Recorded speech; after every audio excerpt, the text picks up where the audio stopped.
வணக்கம் இன்ஃபோமீடியாவின் C++ tutorial ப்ரோக்ராமிங்க்கு வரவேற்கிறோம். So இந்த ஃபஸ்ட்டு சாப்டரில் C++ ப்ரோக்ராமை பற்றி டீட்டெயிலாக பார்க்க போகிறோம். C++ is a object oriented programming. So இதுக்கு முன்னாடி நம்ம C ப்ரோக்ராமிங் பார்த்துருப்போம். C ப்ரோக்ராமிங் வந்து structured oriented programming. So structured oriented ப்ரோக்ராமுக்கும் இதுக்கும் என்ன டிஃப்ரென்ஸ் அப்படின்னு பார்த்தோன்னா, ஸ்ட்ரக்சர் ஓரியன்டடில் வந்து நம்ம கொடுக்கக்கூடிய வேரியபிள் இந்த இடத்துல தான் கொடுக்கணும். ஸோ ஃபஸ்ட் எடுத்ததும் மெயின் ஃபங்க்ஷன், அதுக்கு அடுத்து வேரியபிள். அங்கே தான் நம்ம வேரியபிளை டிக்ளேர் பண்ணால் தான் அடுத்து எந்த ஃபங்க்ஷனை ஆக்சஸ் பண்ணாலும் நம்மளால் ஆக்சஸ் பண்ண முடியும். C++ல் அப்படி கிடையாது. ஸோ நீங்கள் வேரியபிளை எங்கே வேணாலும் டிக்ளேர் பண்ணிக்கலாம், எங்கே வேணாலும் கால் பண்ணிக்கலாம். ஸோ இது ரெண்டும் இதுக்கு உள்ள பார்ட். இது வந்து ஃபஸ்ட்டு ஸ்டெப். ஸோ இதுக்கடுத்து உள்ளது வந்து ஸ்ட்ரக்சர் ஓரியன்டட் ப்ரோக்ராமிங்கில் வந்து என்னோட ப்ரோக்ராமை வந்து ரீயூசபிள் பண்ண முடியாது. ஸோ ஆப்ஜெக்ட் ஓரியன்டட் ப்ரோக்ராமிங்கில் எல்லாமே ரீயூசபிள் ப்ராசஸ் தான். ஏன்னா இதை தனியாக நம்ம ஒரு கிளாஸஸ் ஆப்ஜெக்ட் மூலமாக ஆக்சஸ் பண்ணுறதுனால கிளாஸை வந்து மல்டி டைம்ஸ் என்னால் ஆக்சஸ் பண்ணிக்கிற முடியும். ஸோ இதனால் ஆப்ஜெக்ட் ஓரியன்டை வந்து ரீயூசபிலிட்டி இங்கே பண்ணலாம். So what is a oops அப்படின்னு பார்த்தீங்கன்னா, oops is a object oriented programming languages. So இதோட மெயின் தீம் அப்படின்னு பார்த்தோன்னா ரீயூசபிலிட்டிஸ். ஸோ ஊப்ஸுக்கு முன்னாடி நம்ம தெரிஞ்சுக்கூடிய இன்னொரு டாபிக் என்னன்னா object oriented Annalise, object oriented designing and object oriented programming. So இது மூணு என்ன அப்படின்னா, ஒரு ப்ரோக்ராமுக்கு தேவையான நீட்ஸ் ஆஃப் ப்ராஜெக்ட் அப்படின்றது நம்ம கொடுக்குறது தான் ஆப்ஜெக்ட் ஓரியன்டட் அனலிஸ். ஸோ அந்த ப்ராஜெக்ட்டுக்கான பிளான் எப்படி நம்ம ப்ரோக்ராம் எழுதுறதுக்கு முன்னாடி ஒரு ப்ரொசீஜர் எழுதணும். ஸோ ஃபஸ்ட் எடுத்ததும் என்னோட ப்ரோக்ராமில் ஒரு வேரியபிளை நம்ம வாங்குகிறோம். இதுக்கப்புறம் இந்த வேரியபிளுக்கான வேல்யூ அசைன் பண்ணுறோம். அதுக்கடுத்து இந்த வேரியபிளை வச்சு இந்த ஃபங்க்ஷன் நம்ம ஆக்சஸ் பண்ணுறோம் அப்படின்ற பாட்டை நம்ம எழுதக்கூடிய பாட்டு தான் இந்த டிசைனிங் ஆஃப் ப்ரோக்ராமிங். ரெண்டு வேரியபிளை வச்சு நம்ம என்ன பண்ண போகிறோம் அப்படின்ற ஒரு ஆக்ஷன் எழுதக்கூடிய பார்ட் இந்த ஆப்ஜெக்ட் ஓரியன்டட் ப்ரோக்ராமிங்கில் டிசைனிங் கான்செப்டில் நடக்கும். அடுத்து இதுக்கான இம்ப்ளிமெண்டேஷன்ஸ் பார்ட்டு தான் ஆப்ஜெக்ட் ஓரியன்டட் ப்ரோக்ராமிங். ஸோ இதில் நம்ம மெயினாக பார்க்கக்கூடிய டாபிக் அப்படின்னு பார்த்தோம்னா ஆப்ஜெக்ட் கிளாஸ். ஆப்ஜெக்ட் அப்படின்னா என்னென்னா, நம்ம சொல்லக்கூடிய ஒவ்வொரு பொருளும் ஒவ்வொரு ஐட்டமும், இன்னும் சொல்லலாம் வேர்ல்டில் இருக்கக்கூடிய எல்லா ஐட்டம்ஸும் one of the object. So ஒரு பொருளை நம்ம ஆப்ஜெக்ட்னு சொல்லணும் அப்படின்னா அதுக்கு 3 கேட்டகரிஸ் இருக்குது: state, behaviour and identity. So state அப்படின்னா என்னென்னா, நான் கொடுக்கக்கூடிய ஒரு ஐட்டம்ஸ். ஸோ இப்போ நான் வந்து ஒரு பெண்ணை கொடுக்குறேன் அப்படின்னா பெண்ணு தான் என்னோட ஸ்டேட்டு. அதோட பிஹேவியர் என்ன அப்படின்னு பார்த்தோன்னா, அந்த பெண்ணை வச்சு நம்ம எழுதலாம், டயக்ராம் பண்ணலாம். அந்த பெண்ணை வச்சு நம்ம நிறையா ரிட்டர்ன் ரைட்டிங் எல்லாமே பண்ணுறோம். இதை தான் இதோட பிஹேவியர் சொல்கிறோம். இதுக்கடுத்து அதோட ஐடென்டிட்டி. ஒவ்வொரு பெண்ணுக்கும் ஒரு யூனிக்காக இருக்கக்கூடிய ஒரு ப்ராசஸ் தான் ஐடென்டிட்டின்னு சொல்கிறோம். ஸோ ஐடென்டிட்டி அப்படின்னா என்னென்னா, ஒரு வாட்டி நான் உங்களுக்கு கொடுத்துட்டேன் அப்படின்னா அந்த நம்பரை வந்து வேறு யாருக்கும் கொடுக்க முடியாது, கொடுக்கவும் கூடாது. ஸோ எப்படி நம்மளோட registration number, student registration number இருக்குது. ஸோ இது வந்து என்னென்னா யூனிவர்சிட்டியிலேருந்து கொடுக்கக்கூடிய நம்பர். 3 வருஷம் இப்போ காலேஜில் படிக்கிறான் அப்படின்னா அந்த 3 வருஷமும் அவனுக்கு அது வந்து யூனிக்காக இருக்கும். ஸோ 3 வருஷம் முடித்ததும் அவன் வந்து 4ஆவது வருஷம் என்னோட காலேஜில் போய் என்னோட ரெஜிஸ்டர் நம்பர் சொன்னால் அவனோட டீட்டெயில் கிடைக்கும் அப்படின்னா கம்பல்சரி அவனோட டீட்டெயில் மட்டும்தான் இருக்கும், வேறு யாரோட டீட்டெயிலும் வராது. இதே நான் ஒரு 10 வருஷம் கழித்து மறுபடியும் போய் என்னோட ஸ்டூடெண்ட் ஐடியை கொடுத்தேன்னா ஸ்டூடெண்டோட டீட்டெயில் எல்லாமே 10 வருஷம் கழிச்சாலும் எனக்கு அது நிற்கும். இதை தான் வந்து என்ன சொல்கிறோன்னா யூனிக்லி ப்ராசஸ். இதுக்கு இன்னொரு எக்ஸாம்பிள் சொல்லணும்னா நம்ம bike is one of the state. So state next வந்து பிஹேவியர். இந்த பைக் வச்சு என்ன பண்ண போகிறோம்? ஸோ இதோட யூசேஜ் என்ன, ஒரு இடத்துலேருந்து இன்னொரு இடத்துக்கு போகிறதுக்கு நம்மளுக்கு ஹெல்ப் பண்ணுது. இதுதான் இதோட பிஹேவியர். நெக்ஸ்ட் இதோட ஐடென்டின்றது நம்ம அதில் யூஸ் பண்ணக்கூடிய நம்பர் பிளேட். ஸோ ஒரு வண்டிக்கு ஒரே ஒரு நம்பர் பிளேட்டு தான் இருக்கும், மோர் தென் நம்பர் பிளேட் நம்ம கொடுக்க முடியாது. ஸோ இதை தான் ஐடென்டின்னு சொல்லி சொல்கிறோம். இதுதான் யூனிக்லி ப்ராசஸ் அப்படின்னு சொல்கிறோம். ஸோ நெக்ஸ்ட் கிளாஸ் அப்படின்னா என்னென்னா collections of object. So more then object சேர்ந்தது தான் கிளாஸ்ன்னு சொல்லி சொல்கிறோம். அப்படின்னா என்னென்னா, இப்போ பைக்குன்னு சொல்லி நம்ம ஒரு எக்ஸாம்பிள் சொன்னோம். ஸோ பைக் வந்து கலெக்ஷன்ஸ் ஆஃப் ஆப்ஜெக்ட் சேர்ந்தது தான் பைக். ஸோ அதில் என்னெல்லாம் இருக்குது? இன்ஜின் இருக்குது. ஸோ பைக்கோட ஸ்ட்ரக்சர் இருக்குது. பைக்குக்கு தேவையான வீல் இருக்குது. இதெல்லாம் இருக்குது. ஸோ இப்போ இன்ஜின் இருக்குன்னா இன்ஜினுக்கான ஸ்டேட் வந்து இன்ஜின். அதோட பிஹேவியர் அப்படின்னு பார்த்தோன்னா இன்ஜினுக்கு இருக்கக்கூடிய ஆக்ஷன். அதில் வந்து நான் பெட்ரோல், டீசல் இது கொடுத்தேன்னா என்னால் அந்த இன்ஜினை ஓட வைக்க முடியும். அதுக்கப்புறம் அதுக்கான ஐடென்டிட்டி இன்ஜினோட நம்பர். அதே மாதிரி ஒவ்வொரு ப்ராடக்ட்டுக்கும் இருக்கும். ஸோ அப்போ bike is a collections of object, that is called class. So bike வந்து நான் கிளாஸ்ன்னு சொல்கிறேன். ஸோ கிளாஸுக்கான சிண்டெக்ஸ் என்ன அப்படின்னு பார்த்தோம்னா கிளாஸ் நேம் ஓப்பன் ப்ராக்கெட், அதுக்குள்ளே மெம்பர் இருக்கணும், மெம்பரில் மெத்தட் நம்ம கொடுக்குறோம். ஸோ இதுக்கான எக்ஸாம்பிள் கிளாஸ் மை கிளாஸ் அப்படின்றது என்னோட கிளாஸ் நேம். இன்ட்டு a,b நான் யூஸ் பண்ணக்கூடிய member. Public :void add function. So இது வந்து நான் யூஸ் பண்ணக்கூடிய மெத்தட். ஸோ இதில் பப்ளிக் அப்படின்றது கொடுக்குறது ஆக்சஸ் ஸ்பெசிஃபையர். இதை பற்றி நம்ம நெக்ஸ்ட் இதில் பார்க்கலாம்.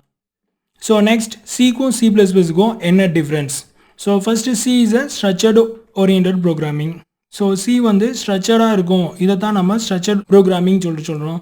C++ வந்து ஆப்ஜெக்ட் ஓரியன்டட் ப்ரோக்ராமிங். ஸோ இது எப்படி C வந்து ஸ்ட்ரக்சர் ஹெடர் இருக்கணும், அடுத்து மெயின் ஃபங்க்ஷன் இருக்கணும், டெஃபினிஷன் இருக்கணும், டிக்ளரேஷன் இருக்கணும், ஃபங்க்ஷன் இருக்கணும், இந்த மாதிரி ஒரு ப்ரொசீஜராக ஃபாலோ பண்ணிட்டு வரதுனால C is a structured programming. Object ஓரியன்டட்ல வந்து அப்படி கிடையாது. ஸோ ஹெடர் இருக்கும், இதுக்கப்புறம் நம்ம கிளாஸ் யூஸ் பண்ணி கிளாஸ் மூலமாக நான் மெயின் ஃபங்க்ஷனை கால் பண்ணி ஆக்சஸ் பண்ணிக்கலாம். இப்போ ஆப்ஜெக்ட் ஓரியன்டட் மூலமாக என்ன யூஸ் அப்படின்னா, என்னோட ஆப்ஜெக்டை எங்கே வேணாலும் கால் பண்ணிக்கலாம், என்னோட கிளாஸை எத்தனை தடவை வேணாலும் reusable பண்ணிக்கலாம். So main thing reusable of the datas. இங்கே printf scanf அப்படின்ற இன்புட் அவுட்புட் ஃபங்க்ஷன் வந்து C ப்ரோக்ராமில் நம்ம கொடுக்குறோம். C++ல cout cin அப்படின்ற இன்புட் அவுட்புட் ஃபங்க்ஷன் கொடுக்குறோம். ஸோ அங்கே C ப்ரோக்ராமில் as include stdio.h அப்படின்ற ஒரு ஹெடர் ஃபைல் கொடுக்குறோம். C++ல iostream.h அப்படின்ற ஒரு ஹெடர் ஃபைல் கொடுக்குறோம். Cல படிக்கிற ஃபங்க்ஷன்ற ஒரு ஆப்ஷன் வந்து C++ல மெத்தடுன்ற ஒரு நேமாக மாடிஃபை பண்ணி வருது. ஓகே, இதுதான் Cக்கும் C++க்கும் உள்ள டிஃப்ரென்ஸ். ஸோ நெக்ஸ்ட் நம்ம பார்க்கக்கூடிய topic access specifier. So access specifier எதுக்காக நம்ம பண்ணுறோம் அப்படின்னா, என்னோட வேரியபிளை நான் எப்படி ஆக்சஸ் பண்ண போகிறேன், அது என்ன மாதிரி டைப்பாக இருக்கணும் அப்படின்றத நம்ம சொல்கிறதுக்கு தான் இந்த ஆக்சஸ் ஸ்பெசிஃபையர் பண்ணுறோம். இன்னும் சிம்பிளாக சொன்னால், என்னோட டேட்டாவை ப்ரொடெக்ட் பண்ணுறதுக்கான ஒரு சிம்பிள் ப்ராசஸ் தான் ஆக்சஸ் ஸ்பெசிஃபையர். ஸோ இதில் என்னென்னலாம் இருக்குன்னா, private, public and protected. So public என்ன பண்ணும், என்னோட access member and method inside and outside of the class. நான் யூஸ் பண்ணக்கூடிய மெம்பரும் மெத்தடும் என்னோட டேட்டாக்குள்ளே, என்னோட கிளாஸ்க்குள்ளே இன்சைடாகவும் இருக்கலாம், இல்லை அவுட் சைட் ஆஃப்லையும் இருக்கலாம். ஸோ ரெண்டு இடத்துலையும் என்னால் ஆக்சஸ் பண்ண முடியும் அப்படின்னா, இதை பப்ளிக் வாய்ட் ஆடுன்ற ஒரு ஃபங்க்ஷன் நம்ம கொடுத்தோன்னா இந்த பப்ளிக்கில் நம்ம சொல்கிறோம். Next private, access member and method only inside of the classes. So நான் யூஸ் பண்ணக்கூடிய மெம்பரும் மெத்தடும் கிளாஸுக்குள்ளேயே தான் யூஸ் பண்ணணும், கிளாஸுக்கு வெளியில் கொண்டுட்டு போகக்கூடாது. இதுக்கு நம்ம யூஸ் பண்ணுறது ப்ரைவேட் அப்படின்ற ஒரு ஆக்சஸ் ஸ்பெசிஃபையர் யூஸ் பண்ணி என்னோட வாய்ட் ஆடை ஆக்சஸ் பண்ணுறோம். So protected, access member and method relational classes only. Relational classes are sub classes, என்னோட ரிலேட்டிவான ஒரு கிளாஸஸில் மட்டும் ஆக்சஸ் பண்ணுறோம் அப்படின்னா இதை தான் ப்ரொடெக்டட் சொல்கிறோம். ஸோ இதில் பப்ளிக் அண்ட் ப்ரைவேட் இந்த ரெண்டு ஆக்சஸ் ஸ்பெசிஃபையரும் இங்கே என்கேப்சுலேஷன் அண்ட் அப்ஸ்ட்ராக்ஷன் இந்த பார்ட்டில் வந்து நம்ம பப்ளிக் அண்ட் ப்ரைவேட் ஆப்ஷன் வந்து யூஸ் பண்ணுறோம். இந்த பப்ளிக் அண்ட் ப்ரொடெக்டட் வந்து இன்ஹெரிட்டன்ட் கான்செப்டில் நம்ம ஆக்சஸ் பண்ணிக்கிறோம். ஸோ இதில் மெயினாக வந்து இன்ஹெரிட்டன்ட் கான்செப்டில் மெயினாக நம்ம பார்க்கக்கூடியது ப்ரொடெக்டட் வந்து இருக்கணும். ஸோ மற்றபடி நீங்கள் பப்ளிக் நம்ம கால் பண்ணும்போது பப்ளிக்ன்ற ஆக்சஸ் மூலமாக தான் இன்ஹெரிட்டன்ஸில் பண்ணுவோம். ப்ரைவேட் யூஸ் பண்ணக்கூடாதா அப்படின்னா ப்ரைவேட் தாராளமாக யூஸ் பண்ணிக்கலாம், வித்தின் கிளாஸஸில் மட்டும் ஆக்சஸ் பண்ணுற மாதிரி நம்ம பண்ணிக்கலாம். So next, so overview of OOPs concept. So நம்ம C++ல இருக்கக்கூடிய ஊப்ஸ் கான்செப்டில் என்னென்னலாம் பார்க்க போகிறோம் அப்படின்றத ஒரு ஓவர்வியூவாக கொடுத்துருக்கோம். ஸோ இதில் என்ன இருக்குது அப்படின்னா, ஊப்ஸ் கான்செப்டில் 4 பில்லர்ஸ் இருக்குது. அது என்னென்ன பில்லர் அப்படின்னு பார்த்தோன்னா, abstraction, encapsulation, polymorphism and inheritance. So abstract அப்படின்னு பார்த்தோன்னா, ஆப்ஜெக்ட்டும் கிளாஸும் சேர்ந்தது தான் அப்ஸ்ட்ராக்ட் சொல்கிறோம். ஸோ ஆப்ஜெக்ட்னா என்னன்னு பார்த்தோம். ஸோ இன்ஸ்டன்ட் ஆஃப் கிளாஸஸ் தான் ஆப்ஜெக்ட்னு சொல்கிறோம். Collections of object is called class. So இது நம்ம அப்ஸ்ட்ராக்ட் மெத்தடுக்குள்ளே வருது. என்கேப்சுலேஷனுக்குள்ளே போனீங்கன்னா நம்மளோட ஆக்சஸ் ஸ்பெசிஃபையர் இருக்குது. ஸோ இதில் ப்ரைவேட், பப்ளிக், ப்ரொடெக்டட், அதுக்கப்புறம் ஸ்டாட்டிக் ஃபங்க்ஷன், ஸ்டாட்டிக் வேரியபிள் இதெல்லாம் நம்ம என்கேப்சுலேஷனுக்குள்ளே நம்மளுக்கு வருது. இதுக்கடுத்து பாலிமார்ஃபிசம் போனோம்னா ஸ்டாட்டிக் பாலிமார்ஃபிசம், டைனமிக் பாலிமார்ஃபிசம்னு ரெண்டாக பிரியுது. ஸோ அதில் ஓவர்லோடிங், ஓவர் ரைடிங் கான்செப்ட் நம்மளுக்கு பிரியுது. ஸோ ஓவர்லோடிங் அப்படின்னா கம்பைலர் டைம் சொல்கிறோம், ஓவர் ரைடிங்னா ரன் டைம் ப்ராசஸில் இருக்கிறதா சொல்கிறோம். ஓவர்லோடிங்கில் வந்து ஃபங்க்ஷன் ஓவர்லோடிங் இருக்குது, ஆப்ரேட்டர் ஓவர்லோடிங் இருக்குது. இது ரெண்டும் நம்ம ஊப்ஸ் கான்செப்டில் இனிமேல் இதுக்கு அட்வான்ஸாக வரக்கூடிய டாப்பிக்கில் தான் இந்த ரெண்டு டாப்பும் நம்ம படிப்போம். ஸோ இப்போதைக்கு இந்த C++ல இது நம்ம ஃபாலோ பண்ணியிருக்க மாட்டோம். இன்ஹெரிட்டன்ஸ் பார்த்தீங்கன்னா ரீயூசபிலிட்டிஸ், இதில் நிறைய டைப்ஸ் இருக்குது. Single inheritance, multi level, hybrid and hierarchical inheritance. இந்த நாலுமே இன்ஹெரிட்டன்ஸ் கான்செப்டில் இருக்குது. ஒவ்வொன்றும் எப்படி நம்ம யூஸ் பண்ணுறோம் அப்படின்னு பின்னாடி வர சாப்டரில் 1 by 1 நம்ம பார்க்க போகிறோம். ஸோ ஸ்டார்டிங்கில் நம்ம C++ல நம்ம எப்படி ப்ரோக்ராம் எழுத போகிறோம் அப்படின்ற பார்க்குறோம். ஃபர்ஸ்ட் வந்து என்னென்னா, டிஃபால்ட்டாக என்னோட வேல்யூவை அசைன் பண்ணி அது மூலமாக ஆக்சஸ் பண்ணுறோம். So first header file add பண்ணுறேன். as include iostream.h அப்படின்ற ஒரு ஹெடர் ஃபைல்ஸ். இது வந்து அடுத்து include conio.h அப்படின்ற செகண்ட் ஹெடர் ஃபைல்ஸ் ஆட் பண்ணிக்கிறேன். அடுத்த செகண்ட் ஸ்டெப்ல void main அப்படின்ற ஒரு ஃபங்க்ஷன் நான் கொடுக்குறேன். நெக்ஸ்ட் ஓப்பன் பிராக்கெட், இதுக்கப்புறம் என்னோட கேரக்டர்ஸை வந்து நான் பிரிண்ட் பண்றேன். So characters a, b, c அப்படின்ற 3 வேரியபிளை நான் டிக்ளேர் பண்ணிக்கிறேன். So a is equal to 12, b is equal to 13, so c is equal to a plus b அப்படின்ற ஒரு ஃபங்க்ஷன் வந்து நான் எழுதுறேன். So a is equal to 12, b is equal to 13, c is equal to a plus b அப்படின்ற அப்படின்ற ஒரு function access பண்ணுறோம். So இதை coutல the value of c is அப்படின்னு என்னோட வேல்யூவை பிரிண்ட் பண்ணுறோம். ஸோ இதில் ndl அப்படின்னு ஒன்று கொடுக்குறோம். C++ல புதுசாக ndl அப்படின்ற ஒரு ஆப்ஷன் இருக்கு. இது எதுக்காக நம்ம யூஸ் பண்ணுறோம் அப்படின்னா நியூ லைன் போகிறதுக்காக. சில நீங்கள் படிச்சிருப்பீங்க /n அப்படின்ற ஒரு ஸ்பெஷல் கேரக்டர் கொடுத்துருப்பீங்க. இது வந்து என்ன சொல்லுவோம்னா எஸ்கேப் கேரக்டர் அப்படின்னு சொல்லி சொல்லுவோம். ஸோ இங்கே நீங்கள் புதுசாக அப்டேட் பண்ணக்கூடிய பார்ட் ndl. ஸோ இந்த ndl என்ன பண்ணும் அப்படின்னா நியூ லைன் கொண்டு போகிறதுக்காக இந்த ndl வந்து நம்ம கொடுக்குறோம். ஸோ நெக்ஸ்ட் get ch கொடுக்குறோம். கொடுத்துட்டு என்னோட ப்ரோக்ராமை கம்பைல் பண்ணி எக்ஸிக்யூட் பண்ணுறோம். என்னோட அவுட்புட்டாக என்ன வருதுன்னா the value of c is 25 அப்படின்ற ரிசல்ட் எனக்கு பிரிண்ட் ஆகுது. ஸோ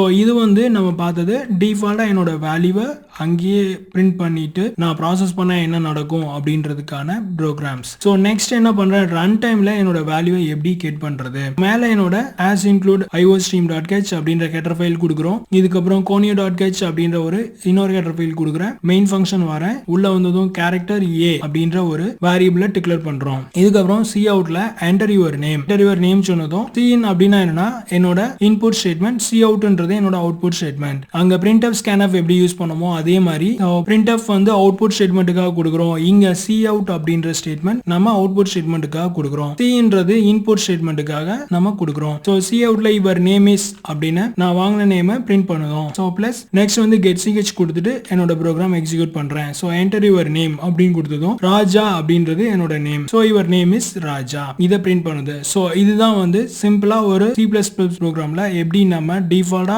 உள்ளேயே ப்ரோக்ராம் வேல்யூவை பாஸ் பண்ணி எக்ஸிக்யூட் பண்றோம். அதுக்கப்புறம் ரன் டைம்ல எப்படி நம்ம வேல்யூவை பாஸ் பண்ணி எக்ஸிக்யூட் பண்றோம் அப்படின்றத இதுல பாக்குறோம். இதை பத்தி டீடைலா நம்ம ப்ரோக்ராம்ஸ்ல டர்போ C++ல போய் நம்ம ப்ரோக்ராமை எக்ஸிக்யூட் பண்ணி பார்க்கலாம். ஸோ நம்ம இதுல யூஸ் பண்ணக்கூடிய ஒவ்வொரு C++ ப்ரோக்ராமோட எண்ட்ல எப்படி கொடுக்கணும் அப்படின்னா என்னோட ப்ரோக்ராம் வந்து ஃபைல் நேம் .cpp அப்படின்ற ஒரு ஃபைல் எக்ஸ்டென்ஷன் கொடுக்கணும். File name .cpp. ஸோ நீங்க என்ன ஃபைல் நேம் கொடுத்தாலும் அதோட எண்ட்ல .cpp அப்படின்னு வச்சாதான் இது C++ குறிக்குது அப்படின்றது நம்மளுக்கு தெரியும். ஸோ நம்ம C++ ப்ரோக்ராமை மென்ஷன் பண்றதுக்காக ஃபைல் நேம் .cpp அப்படின்ற நேமை நம்ம கொடுக்குறோம். ஸோ இதை 1 by 1 ப்ரோக்ராமை நம்ம இப்போ பார்க்கலாம். வணக்கம். ஸோ நம்ம C++ ப்ரோக்ராமிங் ஃபர்ஸ்ட் சாப்டர் பார்க்க போகிறோம். ஸோ இது வந்து என்னென்னா C பிளாட்ஃபார்ம் எப்படி இருக்கும் அப்படின்றத நான் சொல்ல போகிறேன். ஸோ இதில் கீழே டாஸ்க் பாரில் என்னெல்லாம் இருக்குன்னா F1 அப்படின்னா ஹெல்ப் மெனுக்காக நம்ம கொடுக்குறது, F2 சேவ் பட்டன், F3 வந்து ஓப்பன் என்னோட ப்ரோக்ராமை ஓப்பன் பண்ணி கொடுத்துக்கலாம். ஸோ Alt+F9 கம்பைல் பண்ணுறதுக்கு, F9 வந்து மேக் பண்ணுறதுக்கு, F10 வந்து மெனு வர்றதுக்கு. ஸோ நம்ம C and C++ ப்ரோக்ராம்னால என்ன பண்ணலாம்னா ஒரு சில டயத்தில் வந்து மவுஸ் வந்து யூசேஜ் பண்ணாது. ஸோ ஃபுல் அண்ட் ஃபுல் நம்ம கீபோர்டு தான் யூஸ் பண்ணோம். அந்த கீபோர்டு யூஸ் பண்ணும்போது தான் அந்த F10 மெனுவை கிளிக் பண்ணி நம்ம மெனு கொண்டுட்டு போனோம். ஸோ இந்த மாதிரி நம்மளுக்கு காமிக்கும். ஸோ மவுஸ் இல்லாமல் நம்ம கீபோர்டு மூலமாக எப்படி ஆக்சஸ் பண்ணுறது அப்படின்றத பார்க்கலாம்.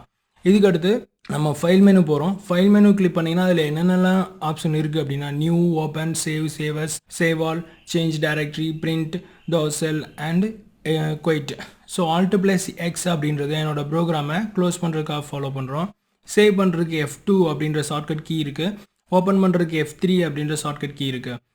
இதுக்கப்புறம் இதில் ரெட் கலரில் இருக்கக்கூடிய எல்லாமே நம்மளோட ஷார்ட்கட் கீஸ். இன்னும் சொல்லணும்னா நம்மளோட குயிக் ரெஃபரன்ஸ் கொண்டு வரதுக்காக இந்த ரெட் கலரில் இருக்கக்கூடிய பட்டன்ஸ். ஸோ இதுக்கடுத்து எடிட்டில் மெனுவில் போனீங்கன்னா undo, redo, cut, copy, paste இதெல்லாம் நம்ம இந்த மெனுவில் இருக்கும். ஸோ இதில் மேக்ஸிமம் வந்து நம்மளோட எடிட்டிங் ஆப்ஷனில் இருக்கக்கூடிய பார்ட்டு. ஸோ இதுக்கும் ஷார்ட்கட் இருக்குது. அன்டூ பார்த்தீங்கன்னா Alt+Break, ரீடுக்கு வந்து Shift+Alt+Break இது கொடுத்தீங்கன்னா போதும். அடுத்து கட்டுக்கு வந்து Shift+Del, காப்பி Ctrl+Int, பேஸ்ட்டுக்கு வந்து Shift+Int, கிளியருக்கு வந்து Ctrl+Del, காப்பி எக்ஸாம்பிள். இதெல்லாம் வந்து நம்ம எடிட் மெனுவில் இருக்குது. ஸோ இதுக்கப்புறம் search menu, find, replace, search again, go to line number இதெல்லாம் இதில் பார்க்கக்கூடிய மெனுஸ். ஸோ இதுக்கடுத்து ரன் அப்படின்னு பார்த்தோன்னா ரன் பண்ணுறதுக்கு என்னெல்லாம் வேணும் அப்படின்னா Ctrl+F9 அப்படின்ற ஒரு ஷார்ட்கட் கீ இருக்குது. ஸோ அதுக்கப்புறம் go to cursor, trace into, step over, argument. Trace into அப்படின்னா என்னோட ப்ரோக்ராம் லைன் பை லைனாக என்ன ப்ராசஸ் நடக்குது அப்படின்றத கண்டுபிடிக்கிறதுக்கு ட்ரேஸ் இன்டூ போடுறோம். ஸோ இதுக்கு ஷார்ட்கட் கீ வந்து F7. கோ டு கர்சர், என்னோட கர்சர் எங்கே போகணும் அப்படின்னு சொல்கிறத F4 கொடுக்குறோம். ஸ்டெப் ஓவர் அப்படின்றது F8 கொடுக்குறோம். ஸோ இதுக்கடுத்து கம்பைலர் போகிறோம். கம்பைலர் என்ன பண்ணணும்னா என்னோட ப்ரோக்ராமை எரர் செக் பண்ணுறதுக்காக Alt+F9 போட்டிங்கன்னா கம்பைலர் வந்து நம்மளுக்கு ஷார்ட்கட் கீயாக ஃபாலோ ஆகுது. இது வந்து கம்ப்ளீட்டாக நம்மளோட எரர் என்னென்ன எரர் இருக்குது அப்படின்றத மென்ஷன் பண்ணுறதுக்கு இருக்குது. ஸோ நெக்ஸ்ட் மேக்ன்றது என்னன்னா என்னோட டோட்டல் நம்பர் ஆஃப் லைன்ஸ், என்னோட ப்ரோக்ராம் எவ்வளோ லைனில் இருக்குது, இதில் என்னென்ன ஃபைல்லாம் மிங்கிள் ஆயிருக்கு அப்படின்றத கண்டுபிடிக்கிறதுக்கு இந்த மேக் இருக்குது. இதுக்கு வந்து கண்டுபிடிக்கிற F9 கொடுத்தா நம்மளோட ப்ரோக்ராம் மேக் ஆகும். அடுத்து லிங்க் என்ன பண்ணுவோம்னா நம்ம ஹெடர் ஃபைலுக்கும் நம்ம ப்ரோக்ராமுக்கு உள்ள ரிலேஷன்ஷிப்பை குறிக்கிறது தான் அந்த லிங்க். பில்ட் ஆல் பார்த்தீங்கன்னா நம்ம ப்ரோக்ராமிங் ஹெடர் ஃபைலுக்கான ப்ரோக்ராம்ஸ் இது எல்லாத்தையும் பில்டு பண்ணி டோட்டலாக ரன் பண்ணுறதுக்கு ஹெல்ப் பண்ணுது. ஸோ இது பில்ட் ஆல் அப்படின்ற பார்ட் நம்ம கொடுக்குறோம். இன்ஃபர்மேஷன் இந்த ப்ரோக்ராமை பற்றி கம்ப்ளீட் இன்ஃபர்மேஷன் கொடுக்குறது தான் இந்த இன்ஃபர்மேஷன் பாயிண்ட். இதுக்கடுத்து பார்க்கக்கூடியது டீபக். ஸோ டீபக் என்ன இருக்கும் அப்படின்னா inspect Alt + F4 evaluation modify இது வந்து Ctrl + F4 வந்து இருக்கு. கால் ஸ்டாக் Ctrl + F3 வாட்சஸ் அடுத்து next break point Ctrl + F8 இதெல்லாம் வந்து என்ன பண்ணணும்னா நம்மளோட டீபக் ப்ராசஸ் என்னோட ப்ரோக்ராமை எப்படி டீபக் பண்ண போகிறோம் எப்படி மாடிஃபை பண்ண போகிறோம் என்னென்ன எரர்ஸ் இருக்குது அப்படின்ற ஐடென்டிஃபை பண்ணுறது தான் இந்த மெனுவில் நம்மகிட்ட இருக்கு. நெக்ஸ்ட் ப்ராஜெக்ட் வந்து பார்த்தீங்கன்னா நம்மளோட டைரக்டரியில் நம்ம ப்ராஜெக்ட் ஸ்டோர் ஆகுது. ஸோ இது முன்னாடியே வந்து நம்மளோட எடிட்டிங் ஆப்ஷன்ஸில் இருக்கும். ஸோ அந்த ப்ராஜெக்டில் வந்தீங்கன்னா open project close project add item delete item local options include files இது எல்லாமே இந்த ப்ராஜெக்ட் மெனுவில் இருக்கும். ஸோ இதில் என்ன பண்ணுவோம்னா டோட்டலி என்னோட ஹெடர் ஃபைல்ஸை புதுசாக ஏதாவது ஆட் பண்ணணும் அப்படின்னா கொடுக்கலாம். லைப்ரரி ஃபங்க்ஷனில் அடிஷ்னலாக ஒரு ஃபங்க்ஷன் ஆட் பண்ணுறதுக்காக இந்த ப்ராஜெக்டில் கொண்டு போய் நம்ம கொடுக்குறோம். இதுக்கப்புறம் ஆப்ஷன்ஸில் என்ன பண்ணணும்னா என்னோட application compiler transfer make linker librarian debugger directories environment and save இதெல்லாம் இருக்கக்கூடியது ஆப்ஷன்ஸ் மெனுவில் இருக்கும். ஸோ இதில் வந்து என்னென்னா நம்மளோட ப்ரோக்ராம் லைன் பை லைனாக எப்படி வரும் என்னோட அப்ளிகேஷன் என்ன பார்ட்டில் இருக்குது கம்பைலர் எப்படி நடக்குது ட்ரான்ஸ்ஃபர் எப்படி நடக்குது மேக் ஃபங்க்ஷன் இது எல்லாத்துக்கான லிங்க் வந்து இங்கே இருக்கும். ஸோ இது வந்து என்னென்னா நம்ம ஹெடர் ஃபைலோட கனெக்டிவிட்டி பண்ணி என்னோட ப்ராசஸை கம்ப்ளீட்டாக பண்ணோம். இதுக்கப்புறம் விண்டோ வந்து நம்மளோட விண்டோ ஸ்க்ரீன் வந்து என்ன சைஸில் வைக்கணும் அது எப்படி மூவ் பண்ணுறோம் இதோட ஜூமிங் பார்ட் என்ன அப்படின்றதெல்லாம் இந்த விண்டோ ஆப்ஷன்ஸில் இருக்குது. இதில் என்னென்ன இருக்குன்னா size move zoom tile cascade next close all message output watch user screen register list all இதெல்லாம் வந்து நம்ம விண்டோ ஸ்க்ரீனில் இருக்கக்கூடிய பாட்டு. க்ளோஸ் வந்து என்ன பண்ணுவோம்னா Alt + F3 கொடுத்தீங்கன்னா ஈச் அண்ட் எவ்ரி ப்ரோக்ராமா 1 by 1 க்ளோஸ் பண்ணுறதுக்கு நம்ம கொடுக்குறோம். நெக்ஸ்ட் கொடுக்குறதுக்கு F6 கொடுத்தோன்னா இதுக்கு முன்னாடி ப்ரீவியஸாக என்ன ப்ரோக்ராம் பண்ணியிருக்கீங்க அப்படின்றது பார்க்குறதுக்கு F6 கொடுக்கலாம். ஜூமிங் ஆப்ஷன்ஸ் இதுக்கு F5 கொடுத்தீங்கன்னா நம்மளுக்கு ஃபுல் ஸ்க்ரீன் கிடைக்கும். இதுக்கு அடுத்து யூசர் ஸ்க்ரீனுக்கு வந்து Alt + F5 இது வந்து நம்மளுக்கு நம்மளோட சைஸுக்கு ஏற்றாப்புல அதாவது ஸ்க்ரீனை வந்து 2 பார்ட்டாக ஒரு சின்ன கார்னரில் கொண்டு போய் வைக்கிறதுக்கு நம்ம இந்த யூசர் ஸ்க்ரீன் வந்து யூஸ் பண்ணிக்கலாம். ஸோ இதுக்கடுத்து ரெஜிஸ்டர் நம்மளோட அப்ளிகேஷனை பற்றி கம்ப்ளீட்டாக இதில் இருக்கும். லிஸ்ட் ஆல் என்னோட ப்ரோக்ராமில் என்னென்ன ஹெடர் ஃபைல் இருக்குது அப்படின்றது எல்லாத்தையும் இந்த லிஸ்ட் ஆல் ப்ரோக்ராம் காமிக்குது. நெக்ஸ்ட் இந்த ஹெல்ப்பில் என்ன பண்ணுவோம்னா content indexed topic search previous topic help and about us.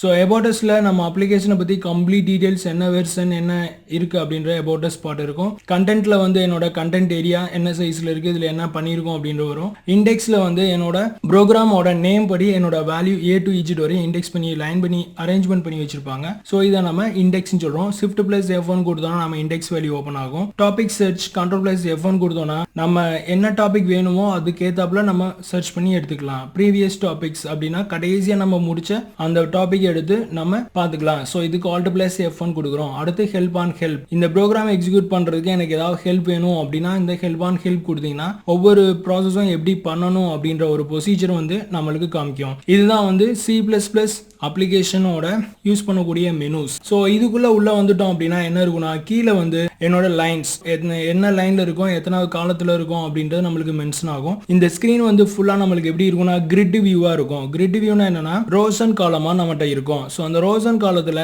நம்ம எத்தனாவது ரோல எத்தனாவது காலத்தில் இருக்கும் அப்படின்றத மென்ஷன் பண்ணுறதுக்கு கீழே உள்ள டாஸ்க் பார் பக்கத்தில் நம்ம லைன்ஸ் அண்ட் காலம் இது வந்து நம்மளுக்கு காமிக்கும். இதுக்கப்புறம் மேலே வந்து என்னோட ஃபைல் நேம் .cp நம்மளோட C++ ப்ரோக்ராம் எல்லாமே ஃபைல் நேம் .cpp அப்படின்னு தான் வைக்கணும். CPP அப்படின்னா என்னன்னா C++ அப்படின்றத மென்ஷன் பண்ணும். ஸோ இதுக்கப்புறம் இதை நான் ஃபுல் ஸ்க்ரீன் கொண்டு வரணும். F5 கொடுத்தீங்கன்னா கம்ப்ளீட்டாக என்னோட ப்ரீவியஸ் ப்ரோக்ராம் எதுவுமே இல்லாமல் கம்ப்ளீட் ஸ்க்ரீனும் என்னோட இந்த ப்ரோக்ராம் மட்டும் தான் இருக்கும். இதில் கீழே வந்து right side left side and up and down இதுக்கு ஸ்க்ரோல் பண்ணுறதுக்கு நம்ம ஸ்க்ரோலிங் பார் வந்து இந்த சைடில் இருக்கு. ஸோ மேலே அப் அண்ட் டவுன் பண்ணுறதுக்கு இந்த ஸ்க்ரோல் பாரும் கீழே ரைட் லெஃப்ட் மூவ் பண்ணுறதுக்கு இந்த ஸ்க்ரோல் பாரும் நம்மளுக்கு யூஸ் ஆகுது. இதுதான் நம்ம C++ யூஸ் பண்ணக்கூடிய பிளாட்ஃபார்ம். இதை பற்றி நம்ம ப்ரோக்ராமில் போகும்போது எப்படி நம்ம ப்ரோக்ராம் போடுறோம் அப்படின்றத கம்ப்ளீட்டாக பார்க்கலாம். Thank you very much.